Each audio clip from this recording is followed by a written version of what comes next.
नमस्कार दर्शकों, स्वागत है आपका हमारे ऐसी न्यूज चैनल में। दर्शकों, अभी हम पहुंचे हैं सतलोक आश्रम बैतूल में। ये सतलोक आश्रम जो है वो संत रामपाल जी महाराज का है और इस सतलोक आश्रम में विशाल भंडारा हो रहा है, महासमागम हो रहा है।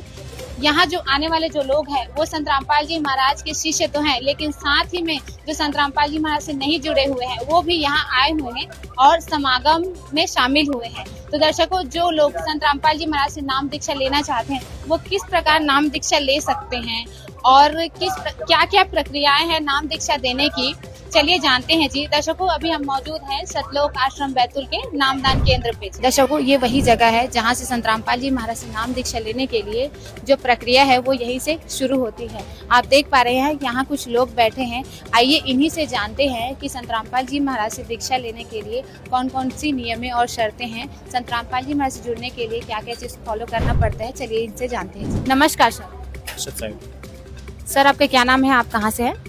नाम आशीष दास है, मैं सागर से मध्य प्रदेश से। सर, आप ये बताइए कि संत रामपाल जी महाराज से जुड़ने के लिए क्या क्या नियम है जी? एक संत रामपाल जी महाराज से नाम दीक्षा लेने से पहले सबसे पहला नियम है कि किसी प्रकार का कोई भी नशा नहीं करना। हुक्का, शराब, मांस, तम्बाकू, बियर, सिगरेट, हुला, सूना, अंडा, सल्फाफिम, गांजा या अन्य कोई प्रकार का नशा है ना तो करना है, ना ही इसमें कोई सहयोग देना है। क्योंकि संत रामपाल जी महाराज कहते हैं कि परमात्मा की वाणी है कि अमल आहारी आत्मा कबहू न पावे पार। जो नशा करते हैं वो कभी भी भगवान पाने योग्य नहीं हो सकते। तो जो लोग नशेड़ी हैं वो कैसे छोड़ पाएंगे नशा, क्योंकि ये सब चीज तो अन्य जो धर्म गुरु हैं वो भी बोलते हैं। देखिए, इसके लिए जो है ना परमात्मा संत रामपाल जी महाराज जो सद्भक्ति बताते हैं, जो शास्त्रों के अनुसार है, इस सद्भक्ति के साथ जो मंत्र देते हैं गुरुजी, इन मंत्रों में इतनी शक्ति है कि जो है ना नशा अपने आप छूट जाता है। नहीं तो आज आप समाज में देख लो कि सभी अपने इस तरह से नशा छोड़ने के लिए करते हैं और सरकार ने कई प्रकार के गैर सरकारी और गैर सरकारी संगठन भी अपना काम कर रहे हैं, लेकिन आज समाज में नशा दिन प्रतिदिन घटने की जगह बढ़ता जा रहा है। लेकिन संत रामपाल जी महाराज से नाम दीक्षा लेने के बाद करोड़ों लोग जो है ना आज नशे से जैसी लत से छूट चुके हैं, क्योंकि इनके द्वारा भक्ति जो दी जा रही है इससे अपने आप नशा छूट जाता है। और क्या क्या नियम है? इसके बाद जैसे गुरुजी संत रामपाल जी महाराज के आदेश है कि कोई भी जो है ना पाखंड पूजा नहीं करना। जैसे पवित्र गीता जी में लिखा है, जैसे व्रत करते हैं समाज में, व्रत, तीर्थ, गंगा स्नान आदि करते हैं, तो ये संत रामपाल जी महाराज ने बताया कि ये अपने सदग्रंथों में मना है। जैसे पवित्र गीता जी अध्याय 6 श्लोक 16 में लिखा है, ये सद्भक्ति है, ये ना तो अधिक खाने वाली की सफल होती और ना खाने वाली की सफल होती। तो बिल्कुल ना खाना मतलब व्रत रखना। इसलिए गुरुजी ने मना किया है कि अपने सदग्रंथों के अनुसार भक्ति करना है, तभी हम जो है ना भक्ति मार्ग में सफल होंगे। तो इसलिए व्रत के लिए मना किया है। फिर जैसे गंगा स्नान या अन्य धार्मिक स्थल है, उनके लिए बताया कि जैसे गंगा स्थान या कोई अन्य जगह पे हम स्नान करके मोक्ष प्राप्ति चाहते हैं, तो वहाँ पे जो जलीय जीव रहते हैं, मेढक, मछली, मगरमच्छ, उसमें जीव बहुत से रहते हैं। तो यदि हमारे एक बार के स्नान करने से मोक्ष मिले तो हमसे पहले मोक्ष उनको मिलना चाहिए था। लेकिन 24 घंटे रहने के बाद भी मछली को मोक्ष नहीं मिला। उसका नतीजा क्या निकला कि उस नदी में से मछली पकड़ के मारने वाले ने काट के मार के बेच दी। 24 घंटा रही, उसका ये हाल हुआ, तो एक बार स्नान करने वाले का क्या होगा, है ना। तो जल है, जल का काम करेगा, मोक्ष नहीं हो सकता उसके लिए। मोक्ष के लिए हमें सदग्रंथों के अनुसार भक्ति करनी पड़ेगी, है ना। फिर उसके बाद गुरु संत रामपाल जी महाराज ने अन्य नियम बताए हैं कि हमें कोई भी जैसे कुरीतियां हैं, कुरीतियां समाज में, जैसे आज मृत्यु भोज है ना। मृत्यु भोज एक ऐसा है कि जैसे मान लो किसी के यहाँ किसी की मृत्यु हो गई, तो उसके लिए क्या है कि समाज द्वारा इतना प्रेशर दबाव दिया जाता है उनके ऊपर कि आपको सभी रिश्तेदारों को, समाज वालों को, सबको एकत्रित करके खाना खिलाना पड़ेगा। आज जो सक्षम है वो तो ठीक है खिला देगा, लेकिन जो गरीब आदमी है वो कहाँ से खिलाएगा। मान लो किसी की मृत्यु हुई है और वो गरीब है, बीमारी से हुई है, तो एक तो वो पैसे से परेशान वैसे ही है। सर, मृत्यु भोज में क्या परेशान है? क्योंकि लोग कहते हैं कि अपने जो गांव वाले हैं या परिवार वालों को जब किसी की मृत्यु हो जाती है तो खाना खिलाने से बहुत पुण्य मिलता है, इसलिए मृत्यु भोज कराया जाता है। लेकिन क्यों मना किए हैं? देखिए, इसके लिए संत रामपाल जी महाराज ने सदग्रंथों में बताया है कि पवित्र गीता जी है, गीता जी अध्याय 9 श्लोक 25 में लिखा है ना, कि भूत पूजा करने वाले भूत बनेंगे, पितृ पूजा करने वाले पितृ बनेंगे और देवी देवताओं का पूजन करने वाले देवी देवताओं को प्राप्त होंगे। तो ये भूत पितृ पूजा है, दिन 13वीं 6 मासी श्राद्ध आदि जो कर्म है, ये भूत और पितृ पूजा है। तो भूत पूजा करोगे भूत बनोगे, पितृ पूजा करोगे पितृ बनोगे, और देवी देवताओं का पूजन करोगे तो उनको प्राप्त होगे। और गीता ज्ञानदाता कहता है मेरा पूजन करोगे तो मुझे प्राप्त होगे। तो इसलिए संत रामपाल जी महाराज कहते हैं यदि आपको मोक्ष प्राप्त करना है तो मोक्ष के लिए आपको पूर्ण परमात्मा की भक्ति करनी है, और यदि दिन 13वीं करोगे तो आप पितृ बनोगे, उससे मोक्ष नहीं होगा, आप 84 में जाओगे, है ना। तो इसलिए ये सामाजिक हिसाब से भी गलत है और सदग्रंथों में इन चीज़ों के लिए मना किया है। और जैसे मृत्यु भोज है, सदग्रंथों में प्रमाण है गरुड़ पुराण में कि जो मृत्यु भोज का भोज करता है, गरुड़ पुराण अध्याय 8 श्लोक नंबर 31 से लेके 35 तक, उसमें प्रमाण है कि जो मृत्यु भोज का भोज करता है वो कुत्ते की योनि में जाता है। तो यदि हम इसके हिसाब से चलें, समाज के हिसाब से, तो सदग्रंथों में इनमें इतनी जो है ना बताया कि भाई इसको 84 में जाना पड़ेगा, कुत्ते मुर्गे की योनि में जाओगे। देवी देवताओं का जो प्रसाद चढ़ाते हैं वो खाओगे आप तो मुर्गे की योनि में जाओगे, ये लिखा है उसमें, है ना। तो यदि आप वो क्रिया करोगे तो सीधी सी बात है आप 84 में जाओगे। तो संत रामपाल जी महाराज ने सदग्रंथों के अनुसार भक्ति बताई, है ना। तो सदग्रंथों के अनुसार भक्ति कराएंगे तो हम समाज के हिसाब से नहीं चलेंगे, क्योंकि हमें मोक्ष प्राप्ति करना है तो सदग्रंथों के अनुसार चलेंगे। इसलिए इन चीजों के लिए गुरुजी ने मना किया। तो जितने भी शास्त्र हैं उनमें मना किए हैं ना। हाँ, पवित्र चारों वेद श्रीमद् भगवत गीता में इन चीजों के लिए मना किया। इसलिए संत रामपाल जी महाराज मना करते हैं कि अपने को पूर्ण परमात्मा की भक्ति करना है, पूर्ण मोक्ष प्राप्त करना है, तो आपको यह क्रिया बंद करनी पड़ेगी। और यदि आप ये क्रिया करोगे तो 84 में रहोगे। इसलिए इनने मना किया है संत रामपाल जी। और क्या नियम है? और जैसे दहेज प्रथा है, दहेज के लिए भी संत रामपाल जी महाराज ने मना किया है। फिर जैसे जो समाज में नशा करने वाले हैं, तो संत रामपाल जी महाराज ने कहा है कि इनका जूठा भी नहीं खाना आपको। फिर जुआ ताश कभी नहीं खेलना है। आज देखो आप छोटे छोटे बच्चे जो है ना जुए की लत में हैं, ऑनलाइन जुआ खेलते हैं। और जो है ना कई ऐसे न्यूज भी आई है कि छोटे छोटे बच्चों ने खुदकुशी कर ली, आत्महत्या कर ली, है ना, इसी जुए के चक्कर में, गेम के चक्कर में, है ना। तो ये भी जो है ना समाज के लिए और जो युवा पीढ़ी है उसके लिए भी ये बहुत बुरा है। सर आप ये सब चीज तो ठीक बोल रहे हो, लेकिन क्या है बच्चों का शौक होता है कि बर्थडे मनाना, तो ऐसा नहीं लगता कि ये सब चीज मना करके आप लोग मतलब बच्चों की जो खुशियां उनको छीन रहे हैं? देखिए, इसके लिए संत रामपाल जी महाराज कहते हैं कि जैसे आज जो बर्थडे मनाते हैं, आप जो पार्टियाँ सेलिब्रेट करते हैं, है ना, और आज उसमें जैसे जो छोटे छोटे बच्चे हैं वो नशा भी करते हैं। तो संत रामपाल जी महाराज कहते हैं ये मनुष्य जीवन हमें भक्ति करने के लिए मिला है, ना कि हमें ऐसे समय खराब करने के लिए। आपने ये भी देखा होगी कि आज हम पार्टी मना रहे हैं, नाच गाना सब कुछ कर रहे हैं, कल को किसी परिवार में दुर्घटना हो गई तो सारा परिवार रो रहा है, तो जिसका जन्मदिन हो रहा है, अगली बार उसका जन्मदिन आने के पहले ही उसकी मृत्यु हो गई, फिर क्या मनाओगे उसका? तो परमात्मा कहते हैं यदि हम ये सद्भक्ति करेंगे तो हमारी आयु भी जो परमात्मा एक्सटेंड करेगा, यदि हमारे जीवन नहीं है तो वो भी बढ़ा देगा, है ना। और हमें मनुष्य जीवन सद्भक्ति करने के लिए मिला है ना, ये बकवादों करने के लिए नहीं मिला है। इसलिए इन चीज़ों के लिए मना किया है। फिर जैसे अगला नियम संत रामपाल जी महाराज ने बताया है कि हमें कोई आन उपासना नहीं करना है। आन उपासना मतलब कि जैसे जो हमें सदग्रंथों में जो भक्ति विधि बताई है उसके अनुसार हमें भक्ति करना है ना। कि जैसे कोई दुर्गा जी की पूजा करता है, कोई हनुमान जी की करता है, कोई शिव जी की या कोई गणेश जी की, वहीं तक आश्रित है वो। तो क्या देवी देवताओं की पूजाओं को भी मना करते संत रामपाल जी महाराज? देखिए, संत रामपाल जी महाराज वो एक अक्सर जो समाज में एक जो भावना फैलाई जाती है, संत रामपाल जी महाराज के बारे में जानकारी देते हैं कि भाई ये देवी देवताओं की भक्ति छुड़ाते हैं। ऐसा नहीं है। संत रामपाल जी महाराज इन सभी देवी देवताओं की जो वास्तविक शास्त्र अनुसार भक्ति सद्भक्ति साधना है वो बताते हैं, है ना। क्योंकि पवित्र गीता जी अध्याय 9 श्लोक 25 में लिखा है कि जो भूतों की पूजा करेंगे भूत बनेंगे, जो पितरों की पूजा करेंगे पितर बनेंगे, वो देवी देवताओं को पूजन करने वाले उनको प्राप्त होंगे। फिर पवित्र देवी भागवत महापुराण में लिखा है ना, माता दुर्गा जी हिमालय को ज्ञान उपदेश देते हुए कह रही हैं कि तुम मेरी पूजा भी छोड़ दो, केवल एक ब्रह्म की पूजा करो। ब्रह्मा विष्णु महेश ने कहा है कि माता की दुर्गा की पूजा करो। प्रथम स्कंद पेज नंबर 110 से 115 तक विष्णु जी कह रहे हैं अपने ब्रह्मा जी से कि मैं दुर्गा की ही भक्ति करता हूँ, दुर्गा जी ही मेरे लिए सब कुछ है। और दुर्गा जी क्या कह रही हैं, है ना, 667 पृष्ठ पे देवी भागवत महापुराण 7वें स्कंद में राजा हिमालय को ज्ञान उपदेश देते हुए कि आप मेरी भक्ति भी छोड़ दो, केवल एक ब्रह्म की पूजा करो। और ब्रह्म गीता अध्याय नंबर 18 श्लोक नंबर 62 में कह रहा है कि यदि आपको पूर्ण मोक्ष प्राप्त करना है ना, पूर्ण मोक्ष का मतलब वो स्थान जहाँ जाने के बाद फिर कभी जन्म मृत्यु नहीं होता, यदि वहां पे जाना है तो उस पूर्ण परमात्मा की भक्ति करो। उसकी जानकारी कौन देगा? तत्वदर्शी संत देगा। गीता अध्याय नंबर 4 श्लोक 34 में उस ज्ञान को तू तत्वदर्शी संतों के शरण में जाके उनको भली भांति दंडवत प्रणाम कर, निष्कपट होकर दंडवत प्रणाम करने से, उनको प्रसन्न करने से वो फिर प्रसन्न होकर फिर भली भांति वो उस ज्ञान का उपदेश करेंगे। तो उसकी पहचान क्या है?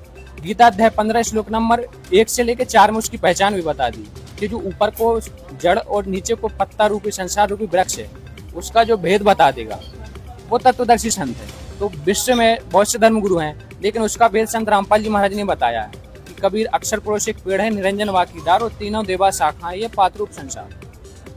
तो इस सदग्रंथों के अनुसार वो पूर्ण गुरु, पूर्ण संत रामपाल जी महाराज जी, जिन्होंने सभी देवी देवताओं की वास्तविक भक्ति बताई है, जिनसे नाम लेने के बाद आज किसी भी प्रकार की बीमारी हो, कोई रोग कष्ट हो, वो सभी प्रकार की समस्याएं दूर हो जाती हैं। जैसे पवित्र ऋग्वेद मंडल 10 सूक्त 161 मंत्र 2 में लिखा है कि पूर्ण परमात्मा सत्य साधना करने वाले साधक का असाध्य रोग भी नष्ट कर देता है, और यदि रोगी मृत्यु को भी प्राप्त हो गया हो तो उसको जीवित करके 100 वर्ष तक की आयु प्रदान कर देता है। तो ये सभी लाभ जगत गुरु तत्वदर्शी संत रामपाल जी महाराज से नाम दीक्षा लेके और मर्यादा में रहकर भक्ति करने वाले साधक को प्राप्त होते हैं। और क्या नियम है सर? जैसे संत रामपाल जी महाराज ने 5वां नियम बताया है, किसी प्रकार किसी भी नशीले व्यक्ति का झूठा नहीं खाना। जो नशा करते हैं उसका झूठा नहीं खाना, क्योंकि जो नशा करते हैं उनकी बुद्धि भी वैसी प्रकार की होती है, यदि हम उनका झूठा खाएंगे तो हमारी बुद्धि जो है ना भक्ति में बाधा होगी, सीधी सी बात है ना। तो ऐसे व्यक्ति का झूठा भी नहीं खाना है। फिर अगला नियम गुरु जी ने बताया संत रामपाल जी महाराज ने कि जुआ ताश कभी नहीं खेलना है। आपको पता होगा कि इस जुआ की वजह से ही पूरा महाभारत हो गया था, है ना। और आज भी आप छोटे छोटे बच्चे जो है ना ऑनलाइन गेमिंग में जो है लगे हैं, जुए खेलते हैं, तो उसमें भी जो है ना कई प्रकार की समस्याएं आती हैं। कई ने आत्महत्या तक करने की जो है ना न्यूज आपने देखी होगी। तो इसलिए संत रामपाल जी महाराज ने मना किया है कि ये सब नहीं करना। फिर अगला नियम है किसी प्रकार के खुशी के अवसर पर नाचना व अश्लील गाने गाना सख्त मना है। जो बॉलीवुड क्यों मना है सर? क्योंकि आजकल की दुनिया ऐसी है कि उसको मनोरंजन बहुत पसंद है लोगों को, तो ऐसा ये सब चीज नियम बना के ऐसा तो नहीं कि लोग जो है मनोरंजन करना छोड़ दे। नाचना गाना तो आम बात है ना। देखिए और क्या है, जैसे भगवान की भक्ति करते हैं उसमें भी नाचते गाते हैं। ये अलग चीज है कि लोग जो है बाहरी शादी पार्टी में भी नाचते हैं, लेकिन क्या है कि भगवान की भक्ति करते हैं तो भी नाचते हैं, तो इसमें क्या हर्ज है भाई? देखिए इसमें संत रामपाल जी महाराज ने कहा है कि जैसे आज जो बॉलीवुड में या जो अन्य जगह फिल्में चलती हैं उसमें जो क्रियाएं दिखाई जाती, नाच गाना दिखाया जाता है, वो एक आम सभ्य समाज में नहीं कर सकते। क्या है, आज जैसे पहले समय में क्या था कि एक राजाओं के यहाँ लड़कियां आती थी, वो बंद कोठों में उनके एड़ी से लेकर चोटी तक सारे अंग ढके होते थे और वो बंद कोठों में नाचा करते थे, उनको वेश्याएं कहते थे। और आज के समय में बीच सड़क पर जो है ना लड़के लड़कियां अर्धनंगन शरीर में नाच करते हैं। तो ये जो फिल्मी पाश्चात्य सभ्यता है वो आज हमने वहाँ पर बीच सड़क पर लाके खड़ा कर दिया, है ना। और जो जैसे फिल्में दिखाई जाती हैं, है ना, उसमें जो चीज़ें दिखाई जाती हैं वो आज हम एक सभ्य समाज में नहीं कर सकते। और आज जो बॉलीवुड में जो फिल्में चलती हैं उन्हीं का परिणाम है कि आज समाज में जो है ना चोरी, रिश्वतखोरी, मिलावट, गुंडागिर्दी, जो नशा, है ना, और जो छोटे छोटे बच्चे हैं, है ना, आप देखना होगा कि छोटी छोटी बहन बेटियों के साथ भी जो है ना गलत काम हो रहे हैं। आज उनको मौत के घाट उतार दिया जाता है, दुष्कर्म हो रहा है उनके साथ। तो ये बॉलीवुड की ही देन है, क्योंकि जो कोई भी व्यक्ति है जो देखेगा वो करेगा, है ना। तो समाज जो हम जैसे मान लो कोई गलत चीजें देख के आ रहा है ना, आज छोटे छोटे बच्चे नशा कर रहे हैं क्योंकि उनने वो देखा वो कर रहे हैं, है ना। और जब कोई बुराई चीज देखोगे नहीं तो आप करोगे भी नहीं। वो तो अपना धंधा कम पैसे कमाने के लिए जो है ना फिल्में बनाते हैं और बेचते हैं, और हम अपना जो है ना मनुष्य जीवन बर्बाद कर देते उनके चक्कर में। रही बात की भक्ति मार्ग में नाचना गाना क्यों मना है ना, तो उसके लिए संत रामपाल जी महाराज ने कहा है कि नाचे गाए किन्हें न मिलिया, जिन मिलिया तन रोए, और नाचे गाए हरि मिले तो कौन दुहागन होए। जिन भी महापुरुषों का मोक्ष हुआ है, आदरणीय धर्मदास जी, बहन मीराबाई, ध्रुव, प्रहलाद, इनने कभी नाच गा के भक्ति नहीं की है, इनने शास्त्रों के अनुसार भक्ति की है। और यदि नाचने गाने से ही भगवान मिलता तो इस दुनिया में कोई दुखी नहीं होता, सभी नाच गा के और भक्ति कर लेते आराम से, है ना। तो इसलिए भक्ति मार्ग में ये नाच गाना निषेध है। इसके बाद अगला नियम संत रामपाल जी महाराज ने बताया कि अपने गुरुदेव जी की आज्ञा के बिना कोई भी अलग से धार्मिक अनुष्ठान नहीं कराना है ना। क्योंकि कोई भी कार्यक्रम होता है, कोई भी कार्य होता है तो अपने गुरु की आदेश से और उनके सानिध्य में ही वो सफल हो पाता है ना। जैसे आज आप देख रहे हो कि संत रामपाल जी महाराज जी के सानिध्य में ये जो है ना इतना बड़ा समागम किया जा रहा है ना। तो ये संत रामपाल जी महाराज के यानी गुरु के सानिध्य में ही किया जा रहा है। और जो बिना गुरु के जो भी कार्यक्रम करते हैं वो सफल नहीं होता। और गुरु का मनुष्य जीवन में सबसे बड़ा महत्व है। जैसे परमात्मा कहते हैं, कभी राम कृष्ण से कौन बना, तीनों भी गुरु कीन, और 3 लोक के वेदनी, गुरु आगे आते। भगवान विष्णु जी आए थे श्री राम और श्री कृष्ण रूप में, तो वो चाहते तो बिना गुरु के रह सकते थे, वो तो परमात्मा थे 3 लोक के, लेकिन उनने इस मर्यादा को नहीं तोड़ा। राम रूप श्री राम रूप में आए, उनने गुरु बनाया, भगवान श्री कृष्ण रूप में आए, उनने गुरु बनाया, ताकि कोई आने वाला ये व्यक्ति ये ना कह दे कि भाई गुरु की हमें जरूरत नहीं है।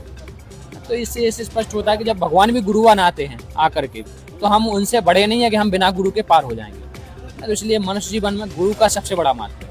फिर इसके बाद अगला नियम जैसे संत रामपाल जी महाराज ने बताया कि छुआछात नहीं करना है, हम सब एक मालिक के बंदे हैं। जब भगवान ने किसी भी जाति मजहब धर्म में कोई अंतर नहीं किया तो हम क्यों करेंगे? भगवान ने सभी को एक समान बनाया है। जब बनाने वाले ने किसी बनाने में कोई भेद नहीं किया तो हम बने बनाए में भेद क्यों करें? संत रामपाल जी महाराज जो हैं किस धर्म का प्रचार करते हैं? देखिए, संत रामपाल जी महाराज कहते हैं कि जीव हमारी जाति है, मानव धर्म हमारा, हिंदू मुस्लिम सिख ईसाई, धर्म नहीं कोई न्यारा। संत रामपाल जी महाराज सभी को एक समान एक भाव से देखते हैं और मानव धर्म का पालन करते हैं। यहाँ पे आप देख लो, सभी जितने भी कई प्रकार के जो है ना धर्मों से आए, कई समाजों से आए हैं, लेकिन एक लाइन में बैठ के भंडारा करेंगे, एक जो है ना साइड में बैठ के सत्संग सुनेंगे। तो संत रामपाल जी महाराज के यहाँ किसी प्रकार की कोई भी छुआछात, ऊंच नीच का, जाति भेदभाव या कोई गरीब अमीर यहाँ पर आपको देखने को नहीं मिलेगा। इसके बाद अगला नियम है कि दहेज लेना व देना कुरीति है ना। अपनी बेटी के एक पिता अपनी खुशी से बेटी को गिफ्ट दे रहा है तो इसमें क्या गलत है? ये ठीक है कि अपनी खुशी से दे रहा है, लेकिन जो दे रहा है उससे पूछो कि उसके दिल पे क्या बीतती है ना। क्योंकि जो बेटी है ना, बेटी तो आपने जैसे सबसे प्रिय एक पिता के लिए बेटी है, उसने अपने कलेजे से प्रिय टुकड़ा जो है ना बेटी को दे दिया, फिर उससे अनमोल क्या है, क्या चीज है जो वो पिता दे। दूसरा बात है कि जैसे दहेज के कारण आज लाखों बेटियां मौत के घाट उतार देती जाती है ना। दहेज भी दिया जाता है, उसके बाद भी उनको प्रताड़ित किया जाता है। कोर्ट में आप जाके देख लो, हजारों की संख्या में केस पेंडिंग डले हैं इसी वजह से, है ना। तो संत रामपाल जी महाराज, देखो धर्मगुरु बहुत से हैं, सभी कहते हैं कि भाई कोई भी बुराई करना गलत है ना, दहेज नहीं लेना चाहिए, नहीं देना चाहिए।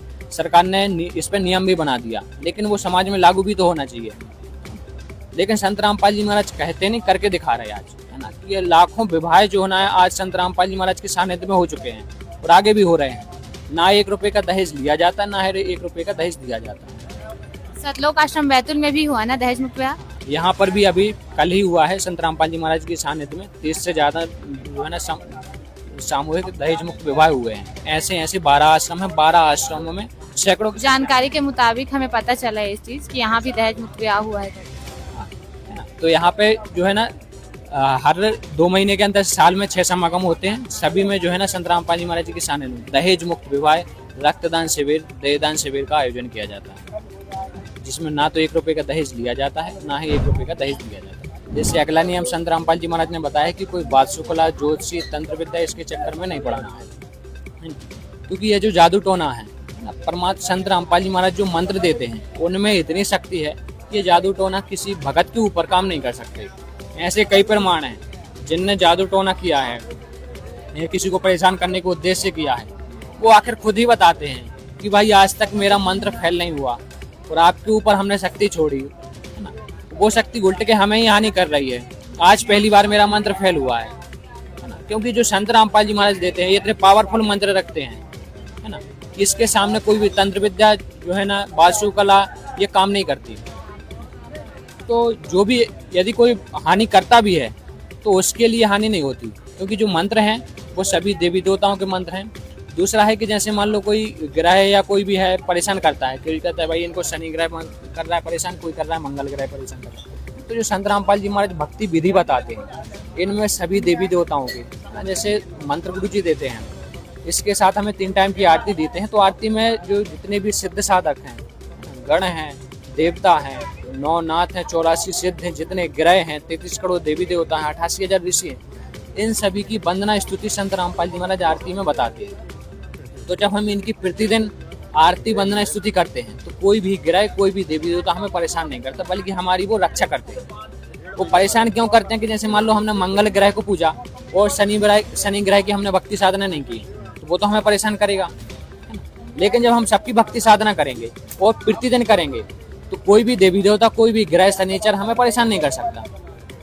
तो संत रामपाल जी महाराज जी ने सबसे नीचे यदि हम देखें तो सिद्ध साधक ग्रह से लेके देवी देवता तक, ब्रह्मा विष्णु महेश से लेके पूर्ण परमात्मा तक, सभी के भक्ति वंदना स्तुति बता दी। तो कोई भी देवी देवता, है ना, कोई भी सिद्ध साधक, भूत पितरी हमें परेशान नहीं कर सकते, बल्कि जो है ना ये देवी देवता जो नाम ले लेता है उसके घर के आसपास जो है ना सुरक्षा करते हैं, क्योंकि हम उनकी भक्ति कर रहे हैं। तो इस प्रकार से संत रामपाल जी महाराज ये नियम बताते हैं। सर ये सब तो ठीक है, लेकिन मेरे मन में एक सवाल है जो लोगों के मन में भी रहता है, मेन है क्या है, पाँव छूना। मतलब संत रामपाल जी महाराज अपने माता पिता के पाँव छूने के लिए मना क्यों करते हैं? देखिए क्या लोग अपने माता पिता की इज्जत भी ना करें? देखिए संत रामपाल जी महाराज पैर छूने के लिए इसलिए मना करते हैं क्योंकि जैसे मान लो माता पिता हैं, माता पिता की यदि हम सेवा करेंगे, मान लो उनको हाथ पैर दर्द कर रहे हैं या नहीं भी कर रहे हैं, तब भी हमें सेवा का एक फर्ज बनता है बेटा बेटियों का, है ना। तो हम उनके हाथ पैर दबाएं, सिर की मालिश करो, हाथ पैर दबाओ, है ना।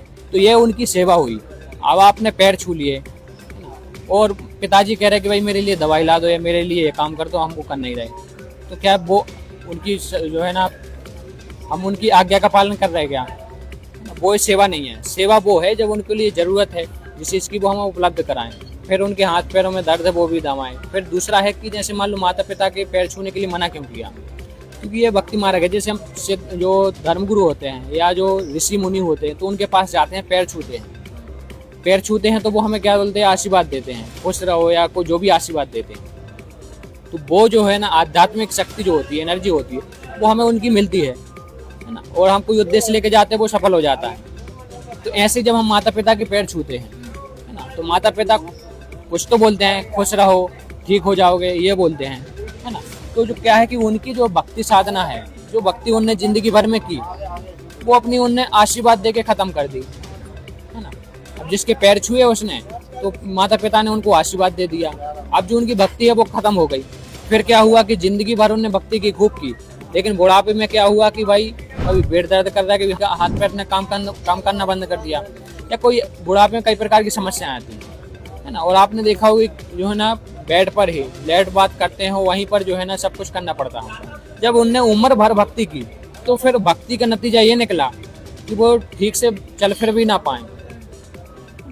और जब हम भक्ति करते हैं, संत रामपाल जी महाराज कहते हैं कि हमें ना तो दुआ देना, दुआ मतलब आशीर्वाद नहीं देना, और ना ही किसी को बददुआ देना, अपनी भक्ति कमाई सुरक्षित रखनी है ना। और जब हम भक्ति कमाई सुरक्षित रखेंगे तब हम अपने परलोक जा पाएंगे, क्योंकि हम आध्यात्मिक शक्ति से ही जा पाएंगे। यहाँ भौतिक जो है ना, सांसारिक जो है ना, ये चीजें वहाँ पे नहीं जाती, हमें आध्यात्मिक शक्ति से जाना होता है। इसलिए परमात्मा कहते हैं कि अपनी भक्ति कमाई सुरक्षित रखनी होती है।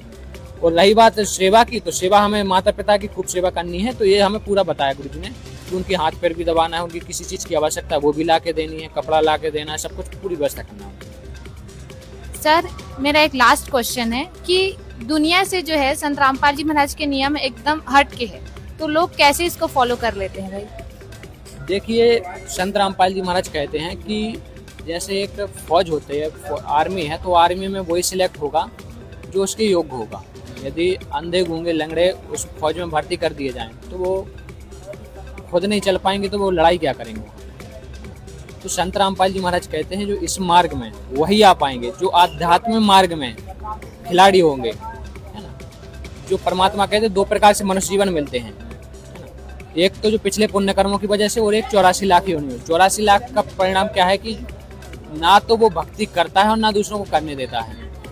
तो वो तो 84 से आए, लेकिन जो पिछले पुण्यकर्मी प्राणी हैं ना, जो बार बार मनुष्य जीवन करते आ रहे हैं, वो इस भक्ति को जो है शीघ्र से जो है ना इसमें आ जाते हैं, है ना। और रही बात जिसको भगवान पाना है, जैसे आपने मीराबाई का नाम, बहन मीराबाई का नाम सुना होगा, उन्होंने लोकलाज नहीं देखी, है ना, उनका कितना विरोध हुआ। लेकिन जिसको भगवान पाना है, मुक्ति करानी है, तो वो ना तो नियम देखेगा ना कुछ देखेगा, उसको भगवान चाहिए। तो आज संत रामपाल जी महाराज ने आध्यात्मिक ज्ञान का पूरा दाना दाना गिना दिया कि भाई वेद क्या कह रहे हैं, गीता जी क्या कह रहे हैं, कुरान शरीफ क्या कह रही है, बाइबल क्या कह रही है, गुरु ग्रंथ साहिब क्या कह रहे हैं। सारे सदग्रंथों से सारा निचोड़ रख के रख दिया समाज के सामने। अब समाज ने जो जब देख लिया कि भगवान ये है, भक्ति ये है, तो फिर पीछे क्या देखना। रही बात यदि हम उसका समाज से हम जो है ना, समाज में क्या होगा, समाज के लोग क्या कहेंगे, हमारे रिश्तेदार दोस्त मित्र ये क्या कहेंगे कि भाई इतनी कम उम्र में भक्ति में लग गए, है ना, भक्ति बुढ़ापे में होती है।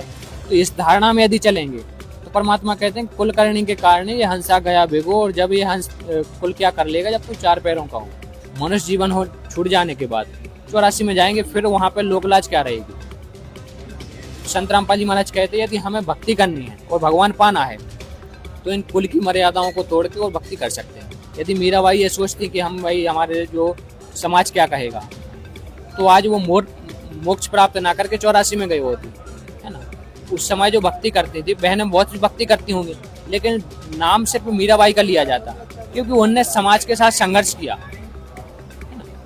तो इसीलिए संत रामपाल जी महाराज कहते हैं कि यदि आपको ये भक्ति करनी है, समाज विरोध करे ना करे वो उसके ऊपर है, लेकिन हमें इस पे यदि मोक्ष प्राप्ति करना है तो अपने शास्त्रों के अनुसार भक्ति करनी पड़ेगी, तब सारे लाभ भी मिलेंगे और अंत में जो है ना मोक्ष प्राप्ति मिलेगी। नहीं तो भक्ति तो बहुत से लोग कर रहे हैं, है ना, धर्मगुरु बहुत से हैं, भक्ति करने के बाद भी आप किसी के घर में जाके देख लो, कोई बीमारी है, कोई आर्थिक परेशानी है, किसी प्रकार के रोग से ग्रसित है, कोई मानसिक परेशानी, एक घर में 50 प्रकार की समस्याएं मिल जाएंगी। और जब भक्ति, वो ऐसा घर भी खाली नहीं मिलेगा जहाँ भक्ति नहीं हो रही, भक्ति सभी कर रहा है और समस्याएं भी पूरी हैं, तो फिर क्या कारण है?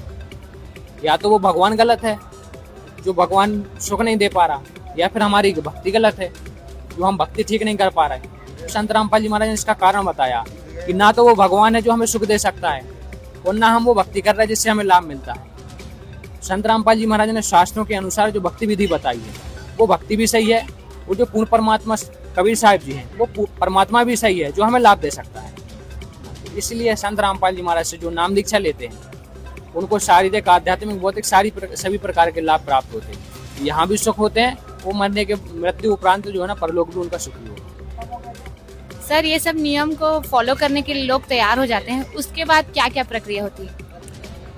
जैसे नाम दीक्षा लेने के बाद जो तैयार होते हैं, है ना, तो संत रामपाल जी महाराज उनको नाम दीक्षा देते हैं। और जो मंत्र हैं, जैसे संत रामपाल जी महाराज प्रथम चरण में नाम दीक्षा देते हैं तो उसमें भगवान श्री ब्रह्मा जी, विष्णु, लक्ष्मी जी, पार्वती जी, माता दुर्गा जी और गणेश जी, भगवान शंकर जी। संत रामपाल जी महाराज जो भक्ति विधि बताते हैं, इन 5 देवताओं के मंत्र बताते हैं, है ना, तो हमें प्रथम चरण में इनकी भक्ति करनी होती है। और जैसे हम जो शरीर है हमारा, ये सभी जो है ना परमात्मा कहते हैं कि तीनों देवा कमल दल में से ब्रह्मा विष्णु महेश, प्रथम इनकी वंदना फिर सुन सतगुरु उपदेश।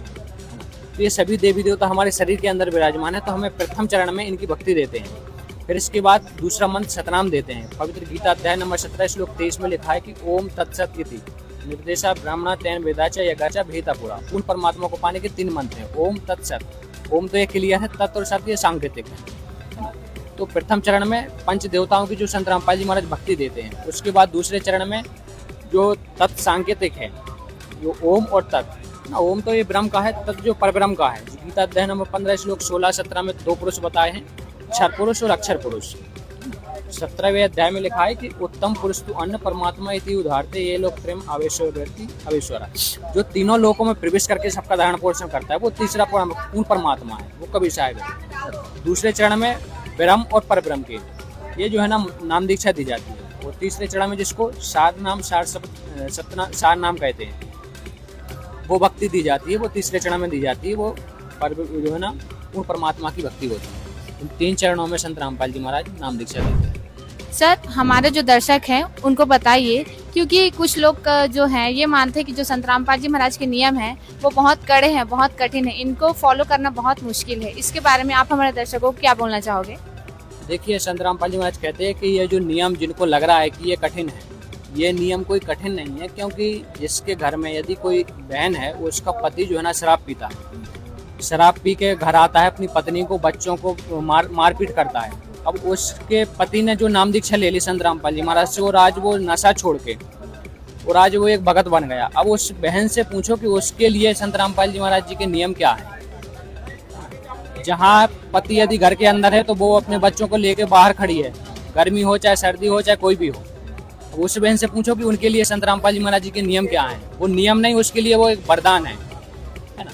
अब जिसके घर में कोई कैंसर का मरीज है, उसने आज संत रामपाल जी महाराज से नाम दीक्षा ले ली, कैंसर भी ठीक हो गया। आर्थिक तंगी थी वो भी दूर हो गई। घर में खाने को नहीं था, वो आज भरपेट खा रहा है। रहने के लिए छत नहीं था, वो भी हो गई। उसके लिए पूछो कि संत रामपाल जी महाराज के लिए नियम क्या है। जो जैसे कोई बहन है, कोई पिता है, उसकी बेटी है, 4 बेटी हो गई तो उसकी नींद हराम हो गई, क्योंकि भाई बड़ी होगी, उनके लिए दहेज देना पड़ेगा।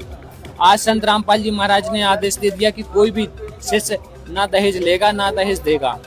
दहेज जो है ना, विवाह बिल्कुल सादा सिंपल तरीके से दहेज मुक्त किया जाएगा।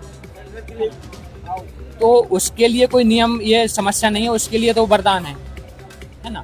तो ये नियम कोई समस्या नहीं है भाई। जैसे आज जो पाखंड पूजा है, कुरीतियाँ चल रही हैं, है ना, नशा मुक्त हो गया, या जो जैसे मृत्यु भोज वगैरह है या श्राद्ध आदि क्रम करते हैं, उनसे क्या है कि भाई जो हमारे पूर्वज हैं वो भूत पितृ योनि में चले गए, फिर वो दूसरों के शरीर में बोलते हैं कि हम तुम्हारे दादाजी हैं, परदादाजी, हमारे लिए गति करो, ये करो, वो करो। आज उसने संत रामपाल जी महाराज से नाम दीक्षा ले ली, उनके नाम से उन्होंने धर्म कर्म किया, तो उनका जो भक्ति कर रहा है उसका तो मोक्ष क्लियर है, क्योंकि वो भक्ति कर रहा है। लेकिन जो पिछले जा चुके हैं उनको भी भगवान की कृपा से उनको जो है ना मोक्ष मिलेगा। कैसे मिलेगा? कि वो मनुष्य जीवन करके वो भक्ति करेंगे, है ना। तो ये नियम कोई जो है ना समस्या नहीं है। ये तो संत रामपाल जी महाराज जी के द्वारा ये समाज सुधार में सबसे बड़ा योगदान है, और कोई नियम कठिन नहीं है। जो संत रामपाल जी महाराज ज्ञान देते हैं, ज्ञान के आधार पर यदि देखे जाएं तो कोई नियम कठिन नहीं, सारे नियम बिल्कुल सरल हैं। Thank you sir. दर्शकों, हमें जो है संत रामपाल जी महाराज के जो नियम है उनके बारे में पता तो चला, और सभी लोग बोलते हैं कि जो संत रामपाल जी महाराज के नियम है वो कठिन है, लेकिन जो संत रामपाल जी महाराज से दीक्षा ले चुके हैं उनसे जुड़ने के बाद उनके क्या अनुभव हैं, उनको क्या लाभ हुए हैं, आइए इनसे जानते हैं। जी, हमारे साथ 2 मैम जुड़ चुकी हैं। नमस्कार मैम। नमस्कार, क्या नाम है आपका? रुचि दासी। कहाँ से हैं आप? मैं कटनी मध्य प्रदेश। आप दीक्षा ले ली हो संत रामपाल जी महाराज से? जी, दीक्षा ले चुके हैं हम। क्या लाभ हुए आपको? ऐसे छोटे मोटे तो बहुत लाभ होते हैं। मालिक ने इतनी रजा बनाई है कि घर पे आए दिन लाभ होते ही रहते हैं। विशेष लाभ आपको बताऊं तो मेरी जो छोटी सिस्टर है, जब वो पेट पे थी तो मम्मी को मतलब डॉक्टर ने बोला था कि ऑपरेशन करना पड़ेगा। तो मम्मी बहुत डर गई थी, बोली कि नहीं ऑपरेशन नहीं करवाएंगे, ऐसे बहुत प्रॉब्लम होगी। तो फिर मम्मी ने बोला कि मम्मी को पहले विश्वास नहीं था गुरु जी के ऊपर। फिर मम्मी ने बोला कि ऐसे कोई लाभ देखे तो होगा। फिर उन्होंने बोला कि अगर नॉर्मल डिलीवरी हो जाएगी तो हम गुरु जी से नाम दीक्षा ले लेंगे। तो फिर मालिक की दया हुई और नॉर्मल डिलीवरी हो गई और मम्मी ने नाम दीक्षा ले ली। ठीक है मैम, आप बताइए मैम, आपको कुछ लाभ हुए हैं? जी, लाभ तो बहुत सारे हुए हैं, लेकिन मैं एक लाभ बताना चाहूँगी अपना। मुझे पहले चश्मा लगता था और सिर बहुत ज़्यादा दुखता था, ब्लर भी दिखता था। फिर मैंने गुरुजी को अरदास लगाई और गुरुजी फिर बोले ठीक हो जाओगे, और फिर सच में मेरा चश्मा भी उतर गया, ना सिर दुखता है ना मुझे ब्लर दिखता है। क्या नाम है आपका और आप कहाँ से हैं? मेरा नाम सोनम दासी है, मैं कटनी एमपी से हूँ। Thank you ma'am. सच। तो दर्शकों, जैसे कि अभी हमें संत रामपाल जी महाराज से जुड़ने के लिए जो नियम फॉलो किए जाते हैं उनके बारे में पता चला, यहाँ के जो सेवाएं दे रहे हैं उन लोगों से, और साथ ही में जो संत रामपाल जी महाराज से जुड़ चुके हैं उनको संत रामपाल जी महाराज से दीक्षा लेने के बाद क्या क्या लाभ हुए इसकी जानकारी भी हमने लोगों से पता की है। जी, तो दर्शकों, आप क्या सोचते हैं संत रामपाल जी महाराज के नियमों के बारे में? कमेंट बॉक्स में जरूर बताइएगा।